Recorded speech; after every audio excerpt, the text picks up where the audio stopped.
Should working class people get protected status in society and at work against discrimination? That is what a new report is suggesting, and it is not the first. It is adding its voice to trade unions and others who have all argued that working class status should be the 10th protected characteristic in the Equality Act.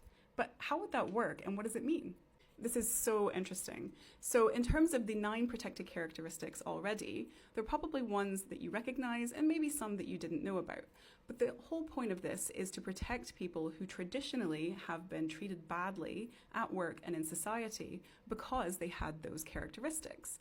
And the article does a good job of explaining some examples of where working class status certainly gets people the similar kind of unfavorable treatment. So what would it look like if that was protected as much as the other 9 characteristics? Well, more than you probably think, because there are actually 6 types of discrimination as outlined in the Equality Act, and I think 4 of them would apply to this new working class status. The first type of discrimination is probably the one that you would think about. It's called direct discrimination, and that is if one person is treated less favorably than someone else because they have this new working class status. The second one you might not have thought about, that's indirect discrimination, and that basically says that you can't have a policy, a criterion, or a practice that disadvantages a whole group of people who all have the same protected characteristic. So think about unpaid internships, for example. You could pretty quickly see how that would not pass muster in a world where your working class status is protected, and therefore the employer could not get away with saying only people who can afford to work for free can work here.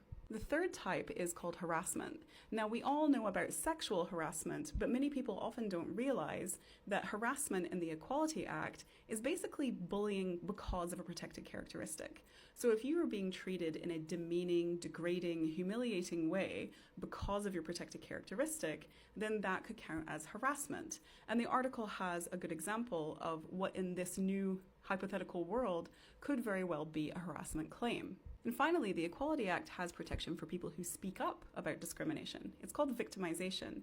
And it basically means if you went to, say, your employer and said, I think I'm being treated unfavorably because I'm working class, and they said, oh, what a troublemaker. Oh, you're clearly not a team player. I'm not going to give you that promotion, put you on that project, whatever it is, then they're punishing you for speaking up about discrimination, and that can count as victimization. So if this was added as a 10th protected characteristic, it would be very powerful and I think could massively change a lot about not just society, but especially work, especially when it comes to things like those unpaid internships and how some of those specific sectors like the arts operate right now.